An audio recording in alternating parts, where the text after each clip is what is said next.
Hey, everybody. Hello. Welcome, welcome. If you are here coming to talk about leveraging philanthropic investment to further your mission, you are in the right place. If you're here to hear a fabulous presentation by one person, you are not in the right place, because that is not what I'm going to do.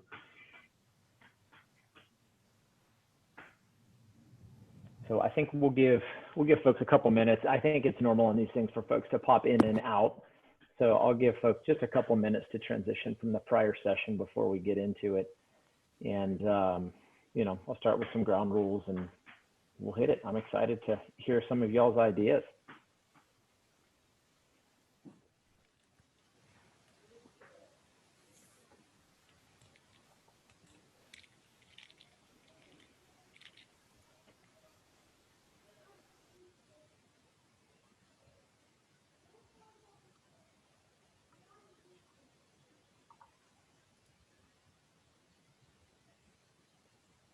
All right, I think that's good. We're like 2 minutes into our session, so we've got an hour together, but I'll just get us started and off we go. So for those of you coming in just now, if you are joining looking to talk about how we leverage philanthropic investment to further your missions, you're in the right place. So I'm Chris Earthman. I'm not going to go through my whole bio. It was in the thing, and really it's probably not that interesting anyway. Suffice it to say that I'm running a family foundation based here in Austin, Texas. We're a super long time Livestrong supporter. The principal family that started this foundation, they have been on the board of the Livestrong Foundation for, gosh, going on 15, 20 years now. So I bring that side of our work to this, but also just sort of this intersection of philanthropy and for-profit and new funding models. And so, you know, we've been hearing a lot today about innovation and how you can break things to fix them. And so hopefully this session will kick some of that off for the work that we all get up to do every day. So just a couple of ground rules first. So this, unlike I only had time today to hit 2 of the prior sessions, but those were like fabulous, professional, amazing guys giving their spiel about how to think creatively and be innovative. This is a solution session. This is different. This isn't me talking as like the expert of the foundation funder guy that's been there in 30 years and knows what he's doing and all this stuff. I'm here to help figure it out, maybe tell a couple stories. But if y'all learn like I do, hearing those specific stories and failures about what's worked for folks, what hasn't worked, and how you reframe the problems is really where the juice is in all this discussion. So the ground rules that I want to say is just like anyone can unmute and talk at any time. Just be respectful to each other. I'm going to do my best to facilitate it so that we can learn something and take it away. And then there'll be plenty of time afterwards. If you guys hear something that strikes true to you, or you want to take the conversation deeper, you can do that offline. You can do that some of the networking sessions later today. So with all that said, the title of this session is Leveraging Philanthropic Investment. So what does that mean? I mean, it means a gazillion things to a gazillion different people. The world that I come from, and that presumably all of us come from, is that for whatever reason, it takes money to do the stuff we want to do. Like that's just the world we're living in. So how can we reframe the problem to say, well, what are some more interesting ways to take what I have, whether that's knowledge, resources, people, programs, ideas, and how do I leverage those into the money that then can have the impact that we're wanting to have, especially in the cancer community, right? So when we talk about philanthropic investment, let's define what the status quo is for our nonprofit ecosystem, and that is, I call it the philanthropic treadmill. You are asking for money, and you use that money to do some really good work, and then you use that work and the stories and the outcomes that come from that work to then go tell the people who are funding you why it's a good investment and why they should keep doing it. And it's a sort of love triangle that goes on and on and on and never ends, which is great. However, a lot of times the people who benefit from your services aren't necessarily the ones that pay you. Sometimes they are, sometimes they aren't. So when we talk about philanthropic investment, there's any number of reasons why folks engage with your mission. I'm not telling you guys anything you don't know. But what is interesting is that there's assets at your disposal that you could sell, you could monetize, you could repackage in such a way that folks might be willing to pay for it who otherwise weren't donors to your organization before, or maybe they're donors that are motivated by something a little bit different. And so they want to get that money back in some way, shape, or form.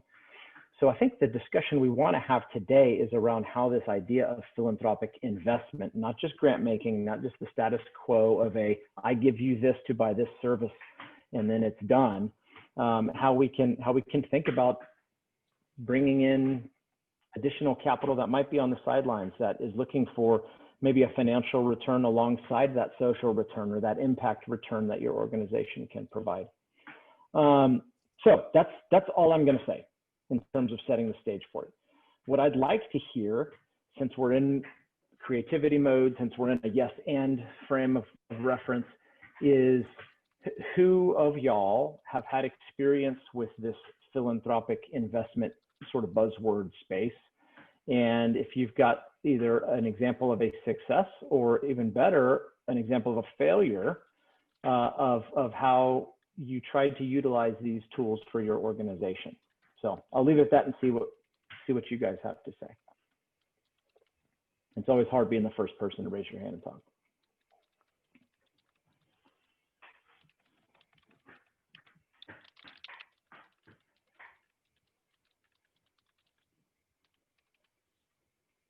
And as a facilitator, I am super comfortable with silence. So I'll just say that ahead of time so that, we could also sit here for 50 minutes quietly. No, I'm teasing. I have some stories I can tell too, but I just really want to hear from you guys because I think there's a good. Chris, this is Greg. Oh, hey, Greg. We've worked together for an awful long time. I think all of us have failures, and I'll be the first to admit many of those failures myself. I think we oftentimes think that we have an idea that will be profitable, that will find a way to reinvest dollars back in the system so we're not constantly having to pump this treadmill ourselves, but that the dollars we generate will kind of help propel it forward. And so, the hamster can crawl off the treadmill and just watch it going around, as opposed to literally being in a position where he has to spur its activity. Whether that is thinking that you're giving a sponsor or a financial beneficiary the right thing. Maybe it's access to media, maybe it's access to customers, regardless of whatever that you think that is. I think sometimes we hope that those kinds of strategies will work, and we're not dealing with proven models. And so I know countless examples in the nonprofit world where we try and we fail, and we try something else and fail, rather than thinking about taking time to think and find a solution from day one that might stand a chance to work, to find a way to reinvest profit, or what's going to appeal to an audience anyway. Why are they going to show up, and why do they want that service?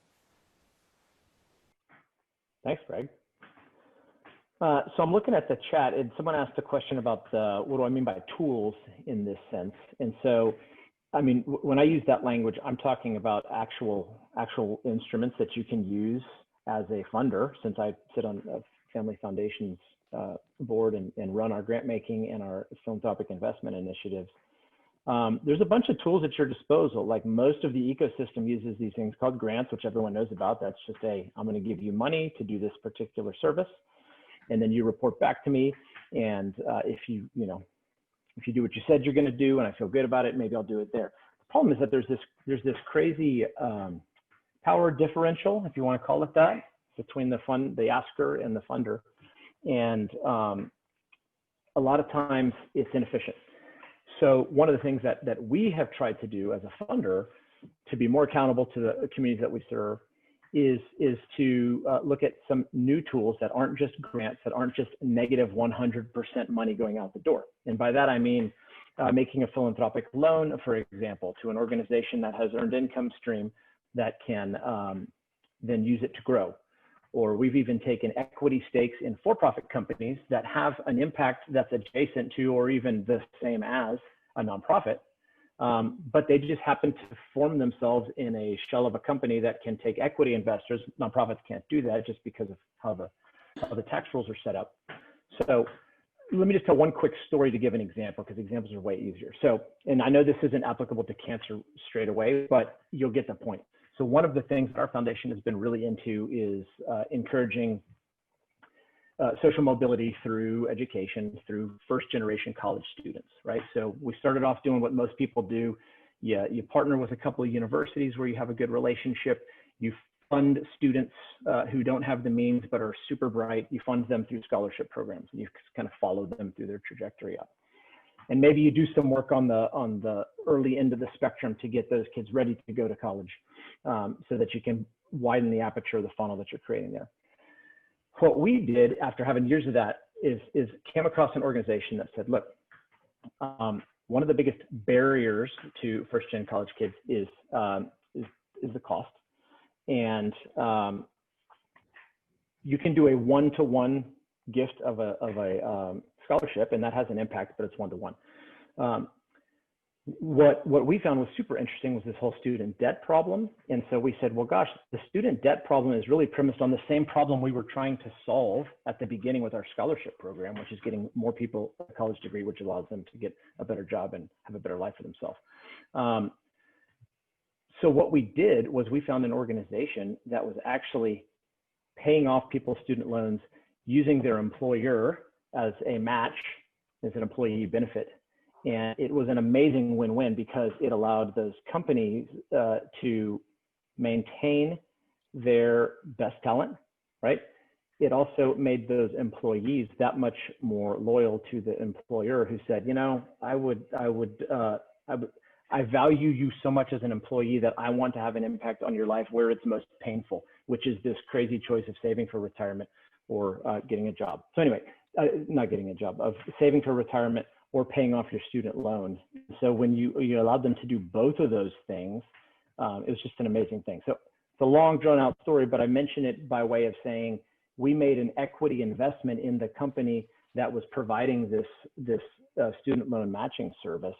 And we arguably impacted thousands more students than we would have on the front end through a scholarship program. So it's just another way of, you know, what did Josh say this morning? Flip the thing upside down, reach for the weird, whatever it was. So it's that way of saying, well, I could pay for one person's entire college and I would have a tremendous impact on that one person. Or I could look at the scalability of the problem and the commonalities that all of these folks are facing and recognize that some of these folks sort of stitched it together using debt as a solution. Why don't we go fix that on the back end and allow them to really, really thrive? And so anyway, that's one example, not specific to cancer, but of how you can flip the funding thing on its head. So does that spur any thoughts for anyone? Maybe the risks inherent with it or the potential benefits that come from that kind of thinking? Well, what I thought was interesting that you didn't just think about the person, you thought about the employer, because you're right, there is a benefit on both sides. And so thinking outside of, sounds like you thought outside of the box, where you were able to help both parties come with a broader sense of education for the employment. Yeah, thank you, Tracy. I mean, and what's also cool about it, and to bring us back to the original question that was asked about tools, is we used an interesting tool called a program-related investment. It's a vehicle, an investment vehicle that's been around since 1969, but just no one uses it that much. And it basically says, I don't need to get into a tutorial on this stuff, but it basically says, look, as a grant-making foundation, you don't have to give the money away for it to count as a charitable disbursement. You can invest it in a company, or you can loan it to a nonprofit and have them pay you back with a little bit of interest. And it still can count as a grant for your 5% disbursement requirement for the year. It's a super interesting idea. And it's been around forever. So there wasn't this structural barrier that was there. You're allowed to do this. There wasn't a law that said you can't do it. The barrier in this situation was just us and our trustees, and then maybe the organizations thinking like, no, wait, why would you do that? I mean, another example is we provided a loan to a local nonprofit here in town that provides dignified work for immigrants. And they needed to get a bigger manufacturing facility so that they could hire 7 more seamstresses, but they didn't have the money because they were too small. They couldn't go to a bank to get a loan, but they had the work for these women to do. but they didn't have the physical location lease signed yet because they needed the down payment to do that. And so, we and a group of others came in and said, look, we'll loan you that money because we know you're good for it. We know that this is going to allow your program to earn this much more revenue. Just pay us back a small portion of that on your own time frame. We set up a time frame for it, and they did. And so that counts as a charitable disbursement too, even though it was a loan. So it's basically just this idea that there's a growing appetite among funders out there to say, look, I'm used to the giving out of money and tying all of these outcomes and reports and stuff to it. But there's also an appetite for, hey, if I can use some of the money that's in my endowment, or some of the money that would go out as a grant that can come back if it's a successful investment and then can be recycled again, it allows me to have that more perpetual impact on the giving side of my foundation than on the endowment side. So it's just a super interesting win-win for everybody.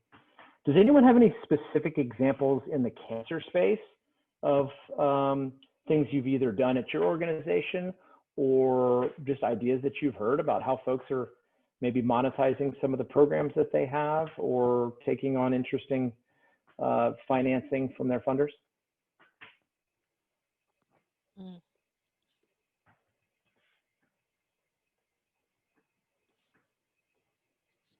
Greg, again, I'll talk about some specific examples here at Livestrong that we've thought about and are kind of going through our filter, if you will.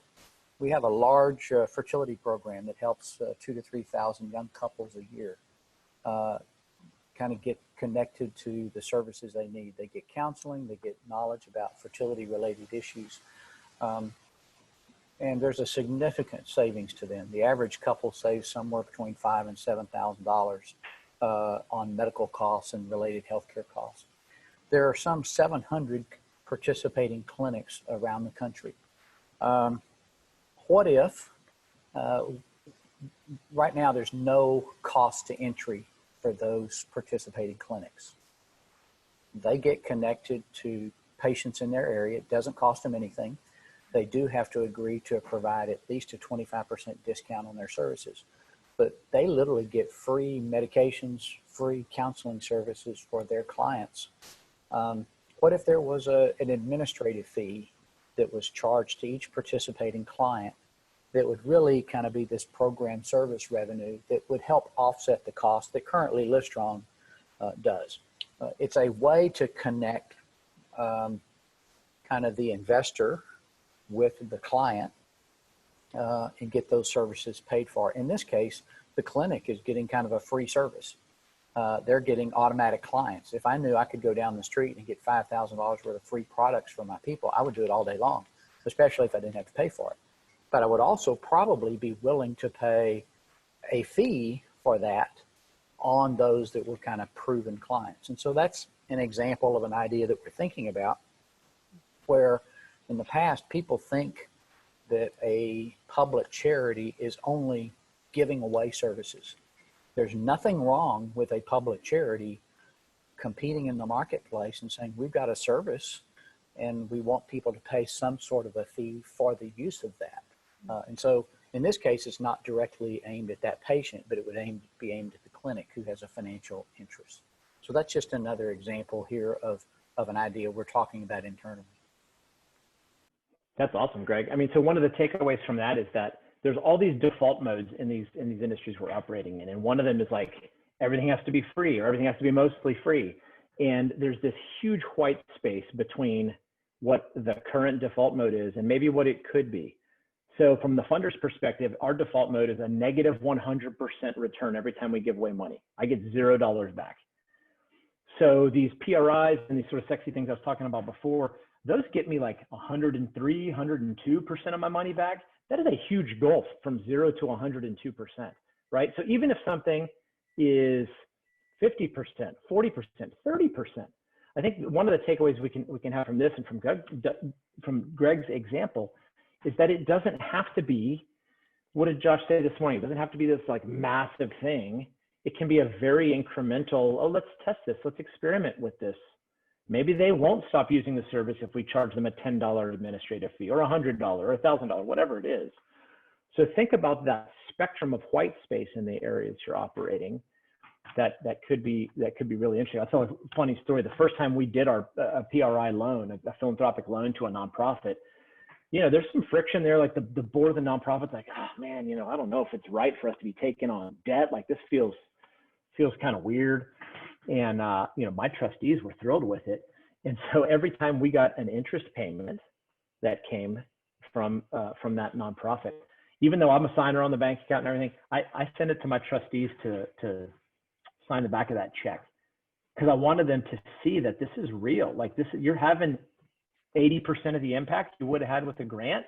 But you're getting this money back that you can now go use again to do something similar with a different organization, with the same organization. It's a repeatable grant almost, if you want to think about it that way. So I love the way that Greg's thinking about that there's certain things that, look, we all in the nonprofit area, we all have huge hearts and we want to serve as many people as possible. The challenge is that we set up sometimes this false dichotomy of like helping someone versus having them pay for it is somehow like dirty, or it goes against your mission. And that's not necessarily the case every time. How about, I'll phrase the question a little bit different this time, maybe, so this will hit a broader group of y'all, but have any of y'all either had discussions with coworkers or board members or partners around an idea like Greg's or like one of these other ones, but there's risks to it, right? There's, I don't want to bring this up, it's a dumb idea, or maybe that I don't think that risk is worth it. So this idea of the risk versus the benefit and how you can bend those, does that ring a bell for anybody?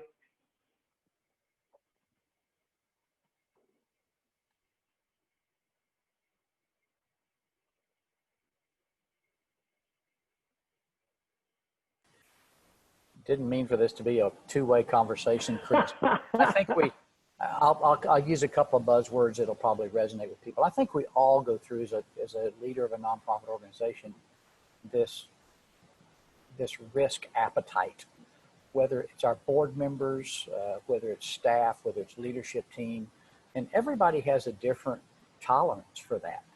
Some people are going to look 3 times before they cross the highway or the road. Others are going to look once and kind of glance because they know traffic in that area is not too heavy, and they're going to go on across. And dramatic example, but everybody has a different risk tolerance.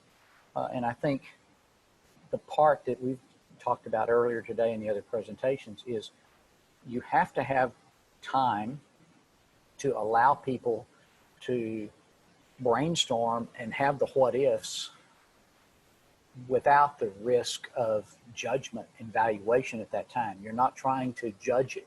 You're just trying to get a bunch of ideas on the board. And then you can start to kind of think about what those look like. But sometimes I combine the two.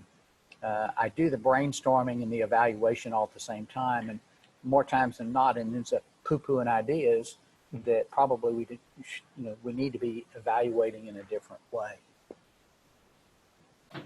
This is Yolanda, and I'm actually in conversations right now with a particular idea such as this one. So I'm trying to explore everything from a compliance perspective, because clearly it would have to be approved by our compliance department. But I am working with community partners to see how we can kind of really think outside the box and make it a win-win across the board. So yeah, I think that these are great opportunities that allow us to think and probably implement funding opportunities that are not your conventional ones.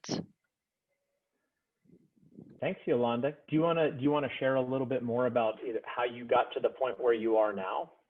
Because obviously it sounds like you're at least ideating on an idea.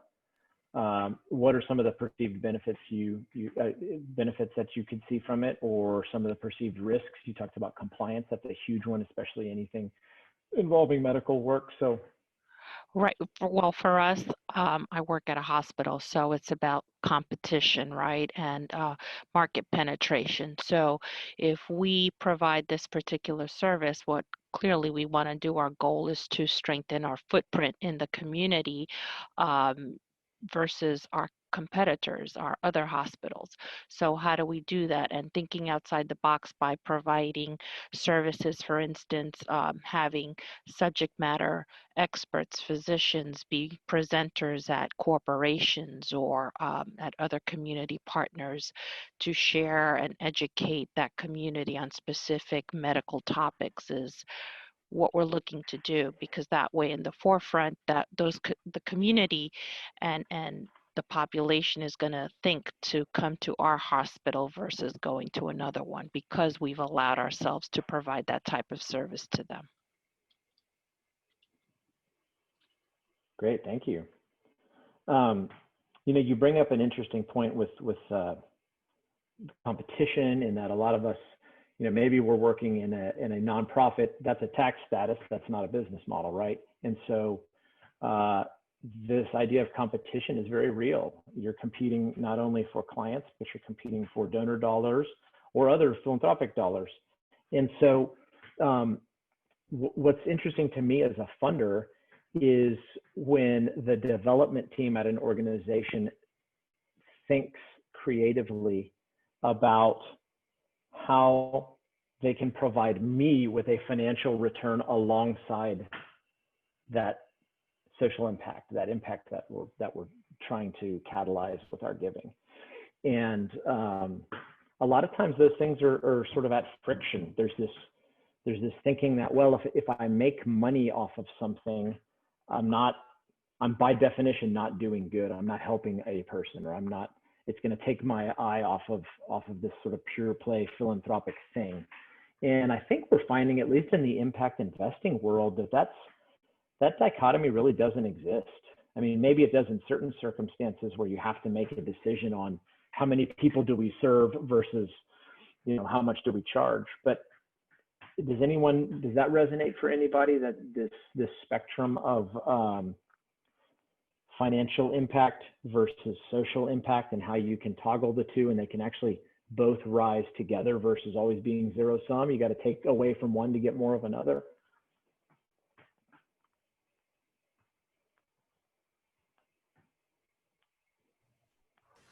You raise a really good point, Chris, in that, you know, this whole idea is connecting nonprofits who have a cause, who have a goal, and who have a desire and a program they want to deliver to achieve some kind of an outcome.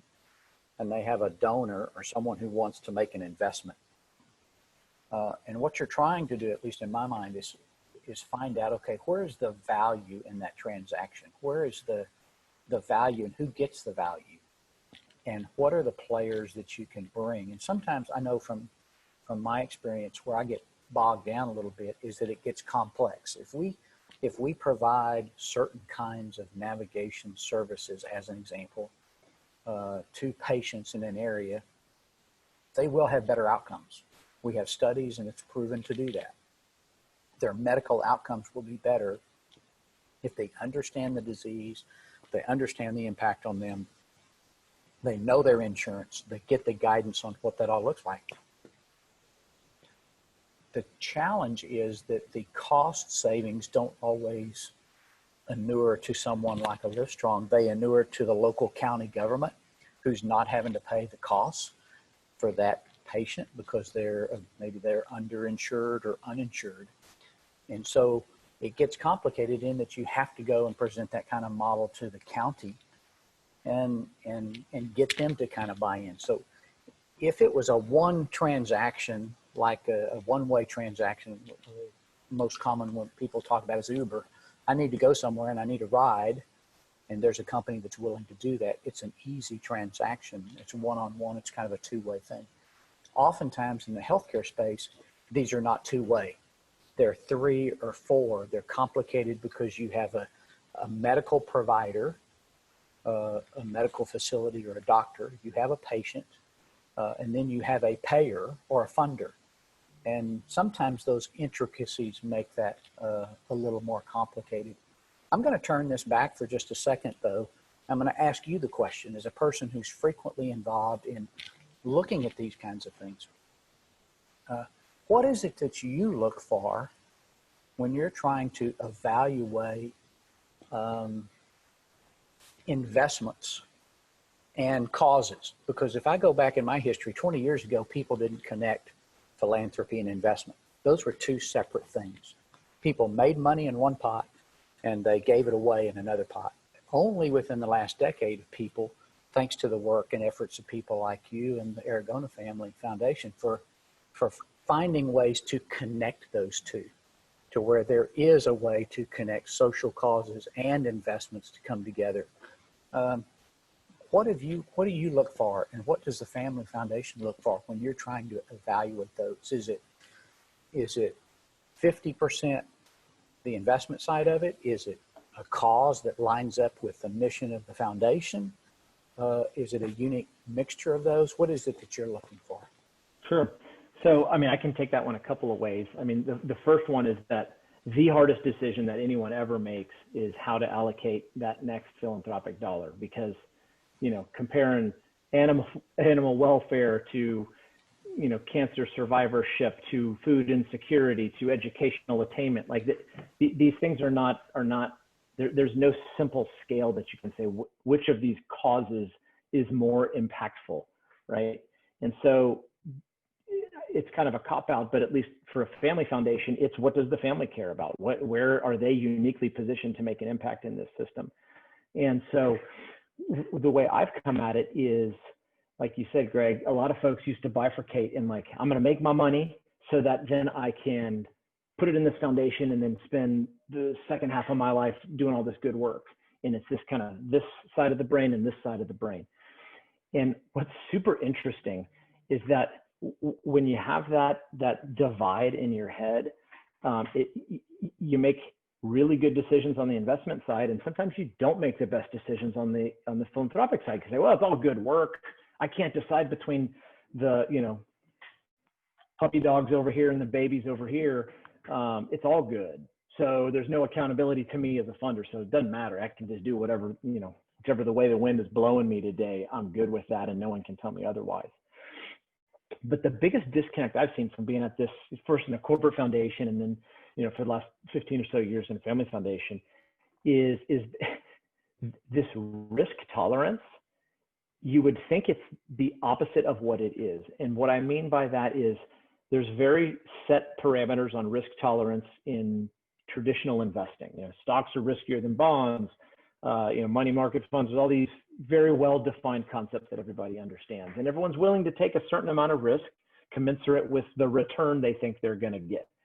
When you get over onto the philanthropy side, people sort of way overweigh the risks of it for the return that you're going to get. Now, the return's harder to measure, but what's fascinating to me is, like, if you're giving away 100% of every dollar in a grant, why are you so concerned about, like, well, I need to make sure that this program has all the evaluation behind it, and that your you know, functional expense ratio is low enough, and that, you know, all of these super risk averse filters that givers put on their giving that cause them to take less risk than they should with dollars that are already going 100% out the door with a zero expectation of return. My point is, if you have a zero expectation of financial return, why shouldn't you also have a commensurate level of risk on what this social impact could be? Even if it goes away, if it has a huge potential upside, why not try it? I'll give an example of that here that we've done recently. A friend of mine was a expert in micro lending, traveled the world giving away money in these micro lending programs and, you know, developing countries and stuff, but couldn't really crack the code on, you know, how you do that in the US. So he started a program that lends to female Hispanic entrepreneurs. No underwriting, trust-based underwriting. That's it. You're a person. You have two friends that vouch for you. I'm good with that loan. Here's $500. Default rates are better than what you would see in a sort of commercially underwritten thing. So, you know, that, but that was something that a handful of us investors had to take the risk. I'm like, dude, this sounds bonkers. It sounds crazy. I don't know why anyone would do that, but you're an expert. You have this track record. I have faith in trying something that could be really big. It could flame out and we would lose our money, but guess what? If I gave you a grant, you would lose the money anyway, lose it financially. So why not try that? right? Like just try it and see. And so this idea of injecting philanthropic risk alongside our traditional concept of a risk return spectrum is really interesting to me. So that's a long way of answering your question, Greg, of like, I look for things that have a disproportionate risk to the benefit profile on the philanthropic side. And I mean, all of us that are here today talking about the cancer ecosystem, what a massive opportunity to change, you know, the game, because it's such a massive problem. In other words, the solutions that are available to us need to fit the size of the problem.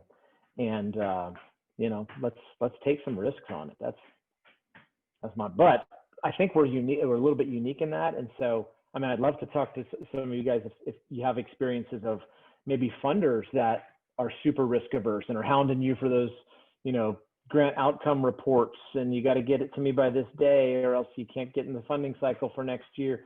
I mean, that's a whole side of it too, where we as nonprofit professionals can sort of push back and be like, hey, let's take some risk here. Let's not, and I'm not saying unquantified risk, but I'm saying, you know, if you can show and connect those dots, why not take a bigger risk instead of this sort of status quo of keeping it all tight? And so I think a lot of work needs to be done at the board level of funders to just say, hey, you know, I know you.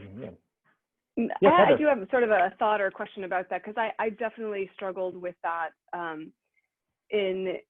I come from an entrepreneur background. My parents were entrepreneurs, and I just sort of feel like this model of the nonprofit really is archaic, and it could innovate into something different. It really needs to innovate into something different. But I have a really challenging time convincing funders that, you know, there's other ways of doing things, and even starting that conversation. You know, they've really been in a model that's, you know, you prove to us these things, and we're, like you said, your return on your grant report it's almost like writing another grant. You know, just, it seems like such a waste of time when my job is to do the work, not spend half of my week in the office return. You know, just, it's really curious. And I'm wondering if you've had an experience on how to educate funders on other ways, how to sort of broaden their awareness about there are other ways of doing things. Yeah, just curious if anybody's had some experience on that or suggestions around that.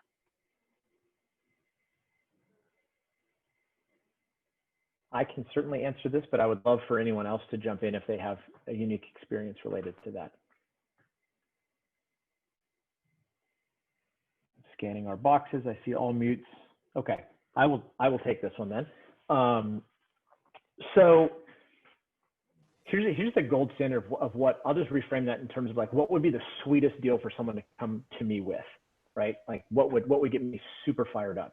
And it's this: we as a foundation have set certain impact parameters of what we exist to do. Here's the causes that we support. Here's why we support them. Here's the change we want to see in the world.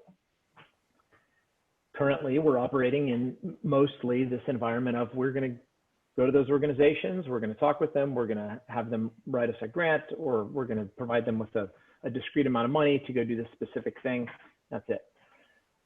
If a group I was already supporting, or one in an adjacent impact area, came and said, look, I know that you are interested in this, first generation college students, student debt, cancer survivorship, name your cause. And they said, I can get you 80% of that outcome for half the cost. I'd be interested. Wow, how does that happen? Well, half the cost doesn't mean I'm going to pay my people on the, you know, on the program side less, and I'm going to squeeze every little bit of work out of them. It could mean, to Greg's point, there's a value exchange happening here. We're going to recapture some of that value exchange by charging somebody in this value chain for that service. That helps to offset the 100% funder doing it.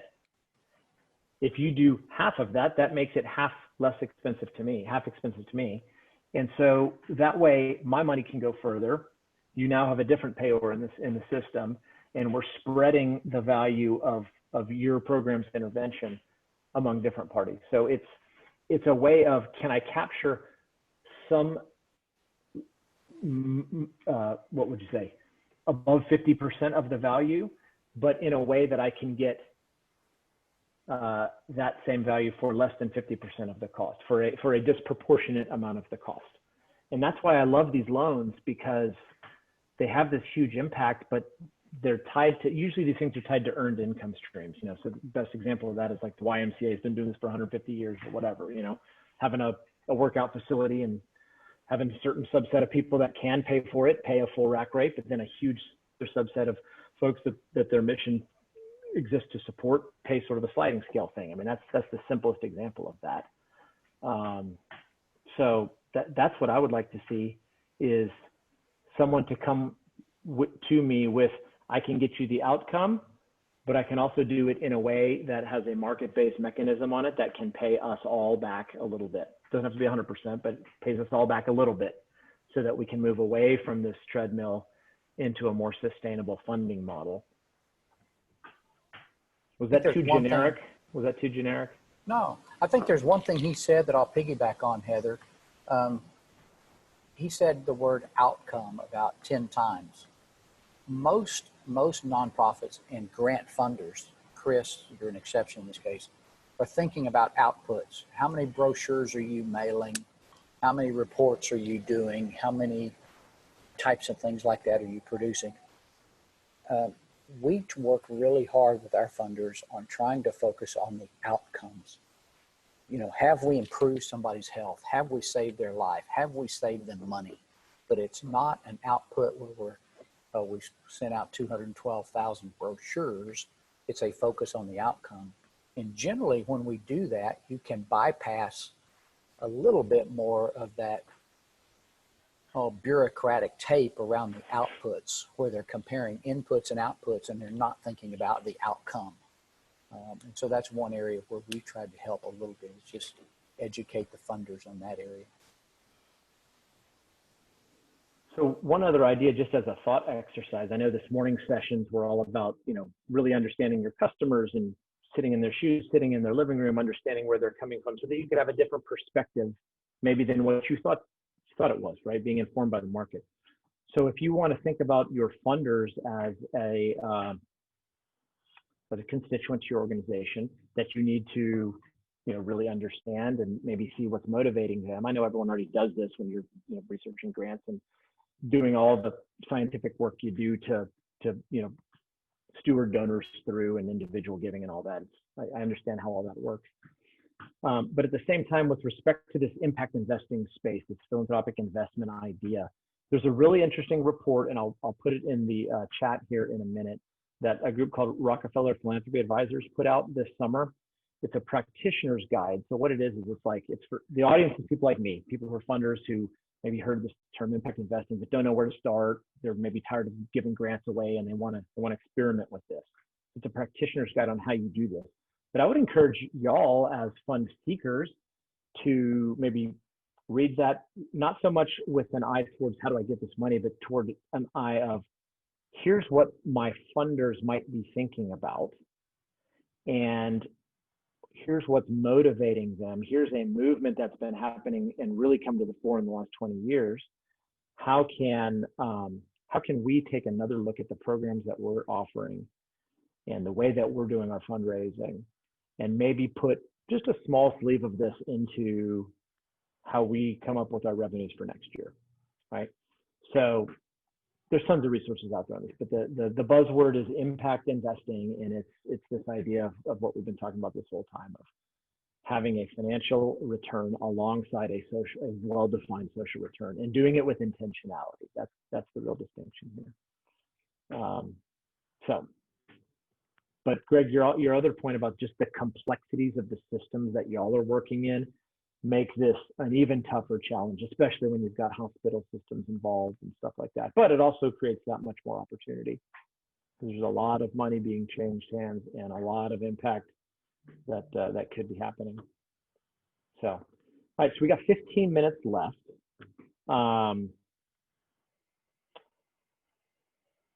Does anybody have anything that they are just struggling with, that whether it's related to philanthropic investment or not, but just like sort of ask a funder or share with the group?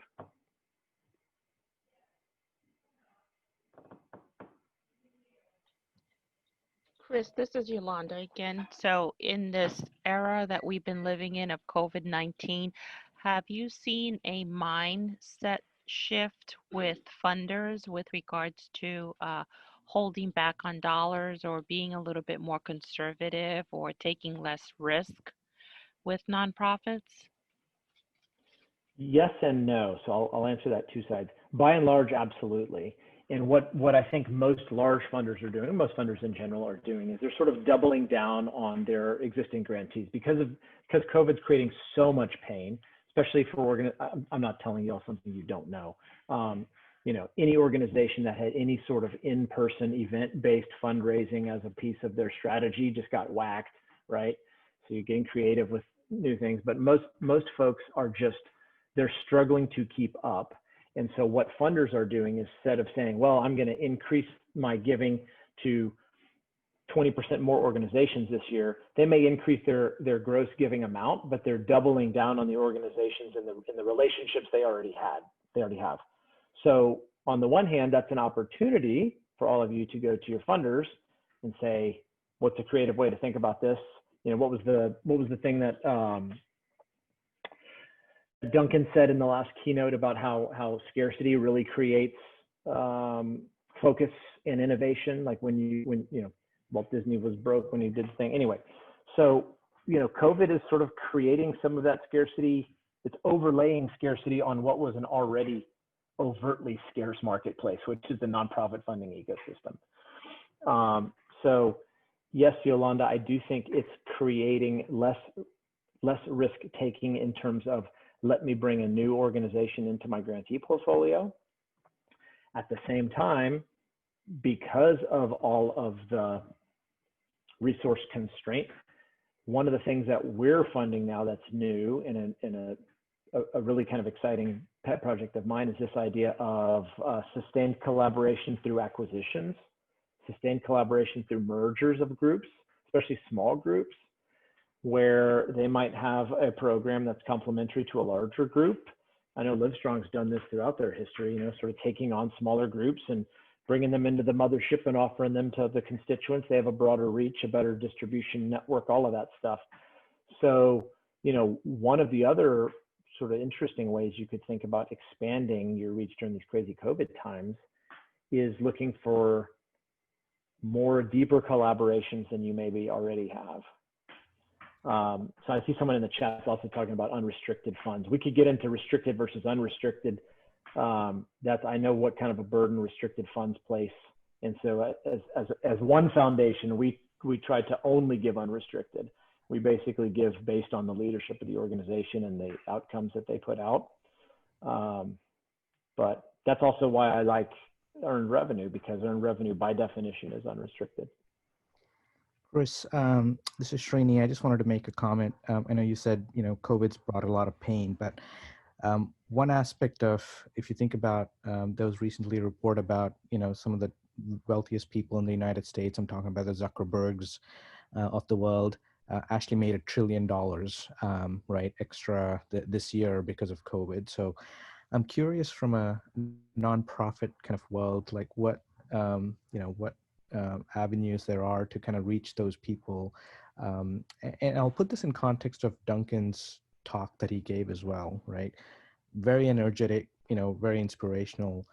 But the thing that was like super inspirational for me was how he ended it, basically saying, thank you because, of people like Livestrong and organizations like Livestrong, his mom's had 15 additional years, right? So I think the messaging, mixed in with the mission of organizations like Livestrong and potentially pitching to, these are not high net worth individuals, right? These are uber rich, multi-billionaires. I'm just curious what the sort of model is there in getting to those kinds of people to bring more philanthropic dollars back into organizations.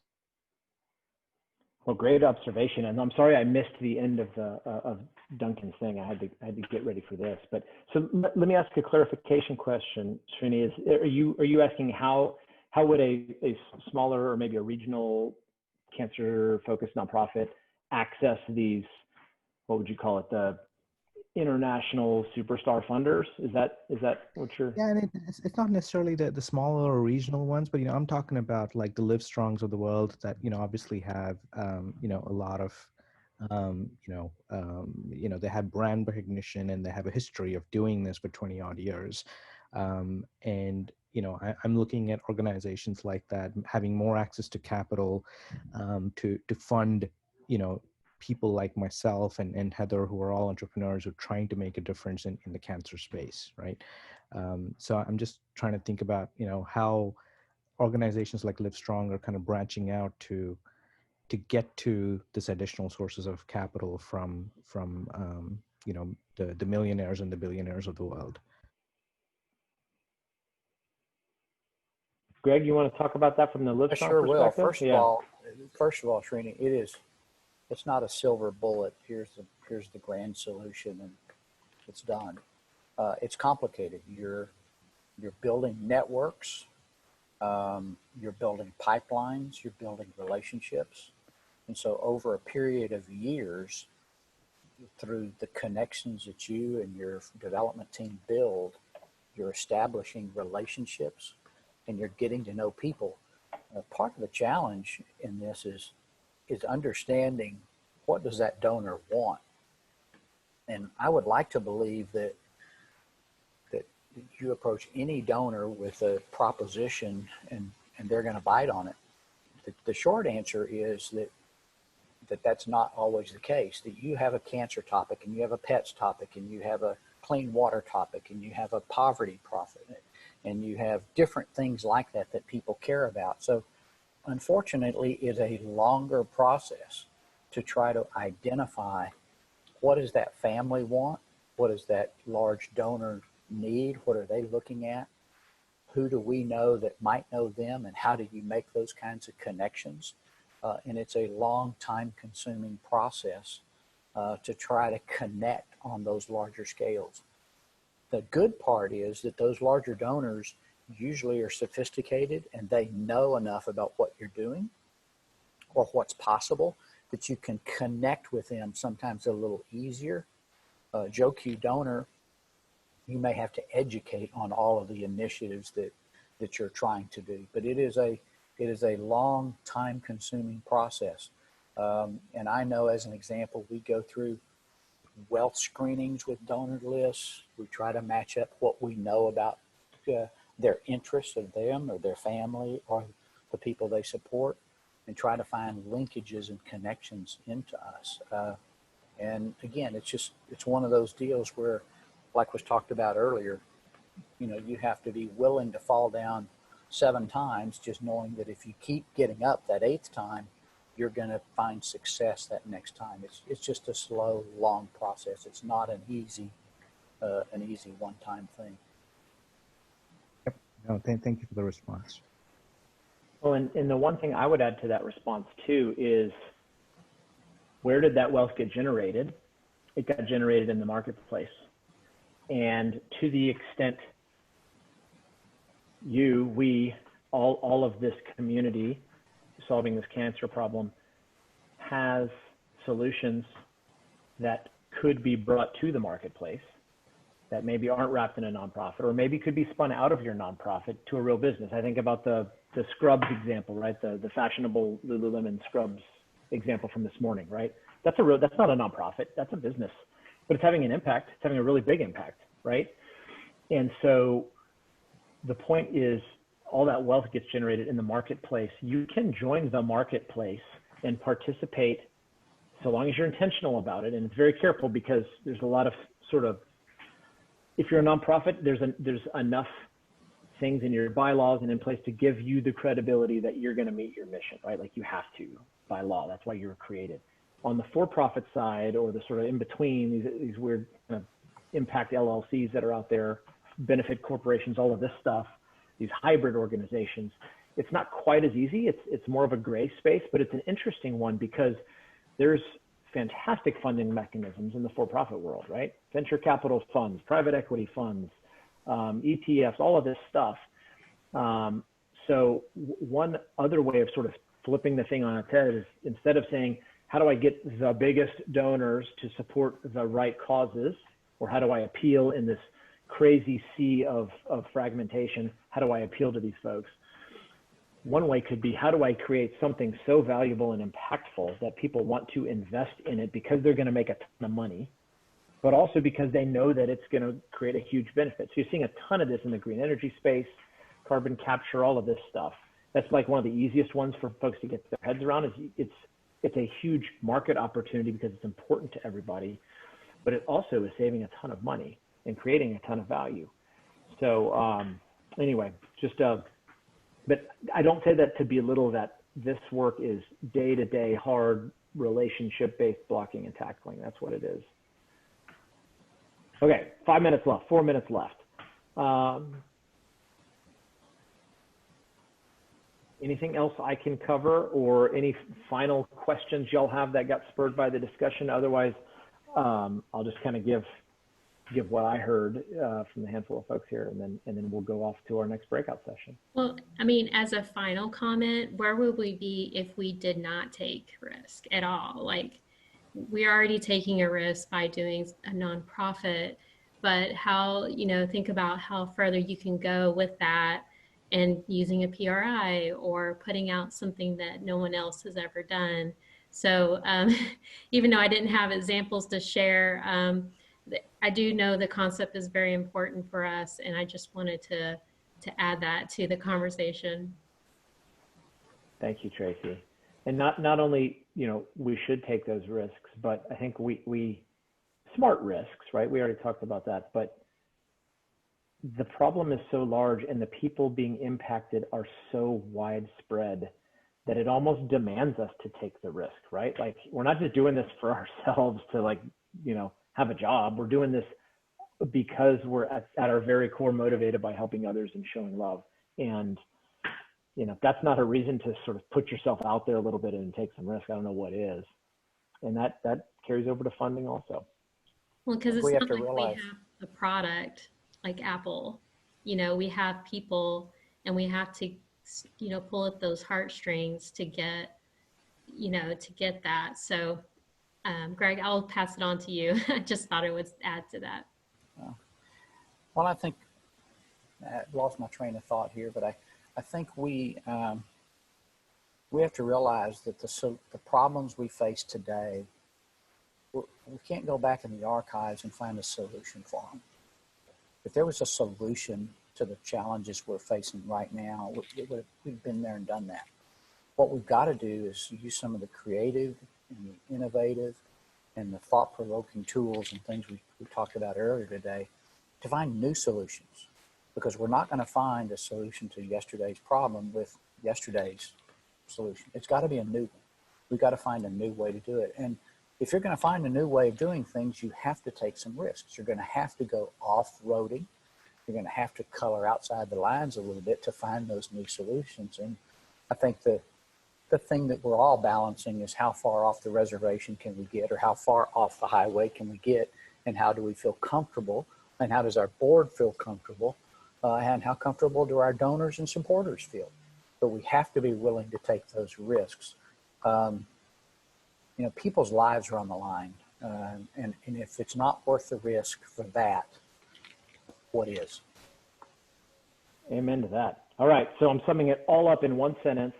All of the innovation and creativity techniques you heard about from the keynotes earlier, think about how you flip those on their head and apply it to your funding model and all the default modes that operate in the nonprofit ecosystem in which we work every day.